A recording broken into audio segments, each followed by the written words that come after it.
Hi guys, இன்னைக்கு நம்ம என்ன பார்க்க போறோம்னா how to choose a perfect laptop. அதாவது நீங்க ஒரு கேமரா இருக்கலாம், ஒரு ஸ்டூடெண்டா இருக்கலாம், ஒரு ஐடி ப்ரொஃபஷனலா இருக்கலாம். நீங்க உங்க ரெக்யர்மென்ட்க்கு தகுந்த மாதிரி எந்த லேப்டாப்பை சூஸ் பண்ணலாம்னு இந்த வீடியோல 10 ஸ்டெப்பா பிரிச்சு சொல்லிருக்கேன். வாங்க பார்த்துடலாம். Step 1 budget. உங்களோட பட்ஜெட் என்னன்னு சொல்லி டிசைட் பண்ணிக்கோங்க. அப்பதான் உங்க பட்ஜெட்டுக்கு ஏத்த மாதிரி சூப்பரான லேப்டாப்பா டிசைட் பண்ண முடியும். சோ உங்க பட்ஜெட் என்ன? ஒரு பேசிக்கான லேப்டாப் வேணும்னா 40,000 பட்ஜெட் சூஸ் பண்ணிக்கோங்க. கொஞ்சம் பெட்டரா வேணும்னா 60,000 பட்ஜெட் பிளான் பண்ணிக்கோங்க.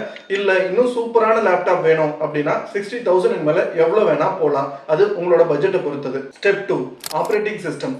பொதுவா லேப்டாப் வாங்குற யூசர்ஸ் 70% விண்டோஸ் லேப்டாப் தான் வாங்குறாங்க. ரிமைனிங் கொஞ்சம் பேர் மேக் ஓஎஸ் வாங்குறாங்க. அது தனி, அதை இன்னொரு வீடியோல பார்ப்போம். இப்படி விண்டோஸ் ஓஎஸ் வாங்கும்போது அந்த ஓஎஸ்க்கும் சேர்த்து தான் எக்ஸ்ட்ரா சார்ஜ் வந்து உங்ககிட்ட வாங்குறாங்க. இப்படி எக்ஸ்ட்ரா சார்ஜ் வாங்கும்போது நீங்க அந்த ஓஎஸ் இல்லாம எம்எஸ் டாஸோட நீங்க அந்த லேப்டாப் வாங்குறீங்க அப்படின்னா நீங்க வந்து 5,000 to 6,000 அமௌண்ட் வந்து குறைச்சிக்கலாம். ஸோ அப்படி எம்எஸ் டாஸோட வாங்கிட்டு நீங்க தனியா கூட உங்களால ஓஎஸ் போட்டுக்க முடியும். ஸோ அந்த 5,000 to 6,000 வச்சு உங்க பட்ஜெட்ல இன்னும் கொஞ்சம் பெட்டரான லேப்டாப்பை கூட ட்ரை பண்ணலாம். இல்ல எனக்கு வந்து ஒரிஜினல் ஓஎஸ் தான் வேணும் அப்படின்னா நீங்க அவங்க கிட்ட ஒரிஜினல் ஓஎஸ் விண்டோஸ் ஓஎஸே வாங்கிக்கலாம். ஸ்டெப் 3 ஒரு லேப்டாப்புக்கு ரொம்ப முக்கியமான விஷயம் பெர்ஃபார்மன்ஸ் அண்ட் ப்ராசஸர். உங்க லேப்டாப்புக்கு பெர்ஃபார்மன்ஸ் பெட்டரா இருக்கணும் அப்படின்னா நீங்க அதுக்காக நல்ல ப்ராசஸரை சூஸ் பண்ணிருக்கணும். இப்போ மார்க்கெட்ல 2 ப்ராசஸர் தான் வந்து அதிகமாக டாமினேட் பண்ணிட்டு இருக்காங்க. ஒன்று இன்டெல், இன்னொன்று ஏஎம்டி. இன்டெல்ல உங்களுக்கு எல்லாத்துக்குமே தெரியும், இன்டெல்ல மொத்தம் 4 கேட்டகரி இருக்கு. i3, i5, i7, i9. So உங்களோட ரெக்குயர்மெண்ட்டுக்கு தகுந்த மாதிரி நீங்களே நல்ல ப்ராசஸராக வந்து சூஸ் பண்ணிக்க முடியும். நீங்கள் ஒரு ஸ்டூடெண்ட்டாக கூட இருக்கலாம். உங்களுக்கு வந்து ஒரு பேசிக்கான யூசேஜுக்கு லேப்டாப் இருந்தால் போதும். ஒரு டாக்குமெண்ட் ஒர்க்குக்கோ, ஒரு யூடியூப் வீடியோ பார்க்கறதுக்கோ, ஒரு ப்ரௌஸ் பண்ணுறதுக்கோ, இந்த மாதிரி பேசிக்கான யூசேஜுக்கு லேப்டாப் இருந்தால் போதும்னு நினச்சிங்கன்னா உங்களுக்கு i3 ப்ராசஸர் போதுமானதாக இருக்கும். இல்லை நீங்கள் மல்டி டாஸ்கிங் பண்ணுவீங்க, வீடியோ எடிட்டிங் பண்ணுவீங்க, ஒரு சாஃப்ட்வேர் டெவலப்பராக இருந்தால் கொஞ்சம் டெவலப்மெண்ட் டூல்ஸ் எல்லாம் வச்சுருப்பீங்க, இந்த மாதிரி தேவைக்கு i5 ப்ராசஸர் கரெக்டாக இருக்கும். இல்லை கொஞ்சம் ஹெவி டாஸ்க் எல்லாம் பண்ணுவீங்க, இப்போ ஒரு ப்ரீமியர் ப்ரோ மாதிரியான சாஃப்ட்வேர்ஸ் எல்லாம் யூஸ் பண்ணுவீங்க அப்படின்னா அந்த சுச்சுவேஷனில் மினிமம் i7 போய்க்கோங்க. இல்லை எல்லா விதத்துலையும் சூப்பரான ப்ராசஸர் வேணும் அப்படின்னா நீங்கள் கண்டிப்பாக i9 போய்க்கோங்க. இதுலேயுமே ஜென்ரேஷன்ஸ் இருக்குது. இப்போது கரண்டாக லேட்டஸ்ட்டாக வந்து பார்த்தீங்கன்னா 14th ஜென்ரேஷன் தான் போயிட்டுருக்கு. Minimum 14th 13th generation minimum வாங்கிக்கோங்க. அதுக்கு கீழே நான் சஜஸ்ட் பண்ண மாட்டேன். ஏன்னா ஒரு 12th 13th மேலே நீங்கள் வாங்கும்போது தான் அது லாங் டைமுக்கு அந்த லேப்டாப் உங்களுக்கு இருக்கும். அதே மாதிரி ஏஎம்டிலையும் பார்த்தீங்கன்னா ரைசன் சீரிஸ் வரும். அதில் 3,000, 5,000, 7,000, 9,000 சொல்லி 4 கேட்டகரி இருக்குது. ஒரு பேசிக்கான யூசேஜுக்கு நீங்கள் 3,000 போய்க்கலாம். இல்லை கொஞ்சம் பெட்டராக நார்மலாக வேணும்னா வந்து 5,000, இன்னும் கொஞ்சம் பெட்டராக வேணும்னா 7,000 சீரிஸ் போய்க்கலாம். சூப்பரான லேப்டாப் ஏஎம்டியில் வேணும் அப்படின்னு நினச்சிங்கன்னா 9,000 சீரிஸ் வந்து செலக்ட் பண்ணிக்கோங்க. இல்லை இப்போ வந்து இந்த ரெக்குயர்மெண்ட்டுக்கு தகுந்த மாதிரி நீங்களே சூப்பரான லேப்டாப் சூஸ் பண்ண முடியும். இதில் இன்டெல் பெஸ்ட்டா ஏஎம்டி பெஸ்ட்டான்னு கேட்டிங்கன்னா மேக்ஸிமம் இன்டெல் தான் பெஸ்ட்டு. அதாவது மல்டி டாஸ்கிங் பண்ணுறீங்க, ஒரு கிராஃபிக்ஸ் ரிலேட்டடாக ஒர்க் பண்ணுறீங்கிற ஒரு சுச்சுவேஷனில் மட்டும் ஏஎம்டி உங்களுக்கு பெஸ்ட்டாக இருக்கும். Step 4 RAM. எப்படி ஒரு லேப்டாப்புக்கு ப்ராசஸர் முக்கியமோ அதே அளவுக்கு ரேமும் முக்கியம் தான். நீங்கள் ஒரு பேசிக்கான லேப்டாப் வாங்க போகிறீங்க அப்படின்னா மினிமம் 8GB ரேம் இருக்க மாதிரி வாங்கிக்கோங்க. 4GB ரேம் வந்து நான் சஜஸ்ட் பண்ண மாட்டேன். ஏன்னா இப்போ இருக்க ஆப்ரேட்டிங் சிஸ்டம் அண்ட் சாஃப்ட்வேர்ஸுக்கு 4GB ரேம் கண்டிப்பாக பத்தாது. அடுத்து ஒரு வீடியோ எடிட்டிங்கும் மல்டி டாஸ்கிங்கும் பண்ண போகிறீங்கன்னா உங்களுக்கு மினிமம் 16GB ரேம் இருக்க மாதிரி சூஸ் பண்ணிக்கோங்க. இல்லை ஹெவி டாஸ்க் வந்து பண்ண போகிறீங்க, ப்ரீமியர் ப்ரோ மாதிரியான சாஃப்ட்வேர்ஸை யூஸ் பண்ண போகிறீங்க அப்படின்னா 32GB சூஸ் பண்ணிக்கிறது பெட்டராக இருக்கும். ரேமை இன்க்ரீஸ் பண்ணால் பெஸ்ட்டான ப்ராசஸரும் போடணும். ஒரு என்ட்ரி லெவல் ப்ராசஸர் வச்சுக்கிட்டு ரேமை மட்டும் இன்க்ரீஸ் பண்ணிங்கன்னா உங்களுக்கு பர்ஃபார்மன்ஸ் பெஸ்ட்டாக கிடைக்காது.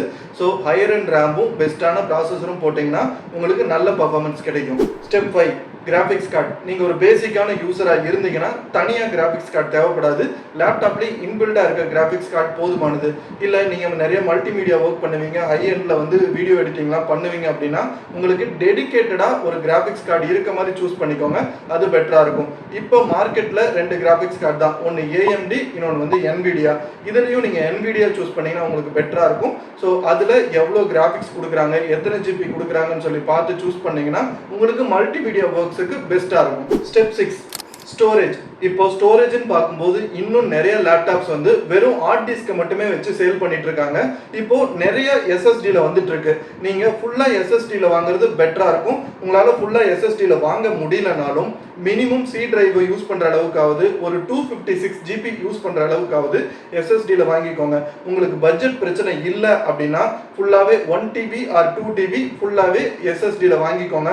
இல்லை பட்ஜெட்ல கொஞ்சம் ப்ராப்ளம் இருக்குன்னா மினிமம் 256 GB எஸ்எஸ்டியும் ரிமைனிங் இருக்கிறத ஹார்ட் டிஸ்க்லையும் வாங்கிக்கோங்க. Step 7 battery backup. உங்களுடைய யூசேஜுக்கு தகுந்த மாதிரி நீங்களே உங்களோட பேட்டரி பேக்கப்பை சூஸ் பண்ணிக்கலாம். நீங்கள் அடிக்கடி ட்ராவல் பண்ணுவீங்க, இல்லை சார்ஜ் போட முடியாத இடத்துக்குலாம் போவீங்க அப்படிங்கிற சுச்சுவேஷனில் ஒரு நல்ல பேட்டரி பேக்கப் இருக்கிற லேப்டாப்பாக சூஸ் பண்ணிக்கோங்க.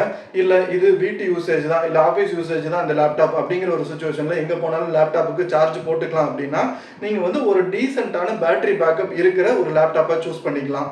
ஏன்னா ஒரு லேப்டாப்போட பேட்டரி பேக்கப் வந்து அதிகமாக அந்த லேப்டாப்போட வெயிட்டும் அதிகமாகும்.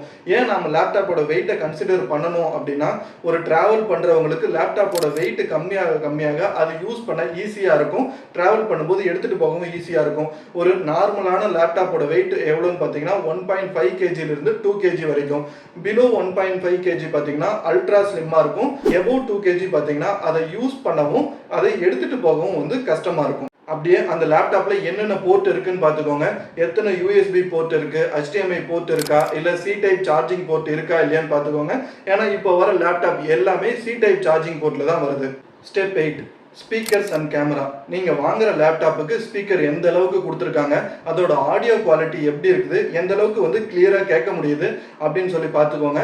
நீங்கள் அடிக்கடி வீடியோ கால் பேசுகிறவங்களா இருந்தீங்கன்னா அந்த லேப்டாப்பில் வெப்கேம் கொடுத்துருக்காங்களா, அந்த வெப்கேமோட பிக்சல் எவ்வளோ, கிளாரிட்டி 1080 பிக்சலா 720 பிக்சலா இதெல்லாம் பார்த்துக்கோங்க.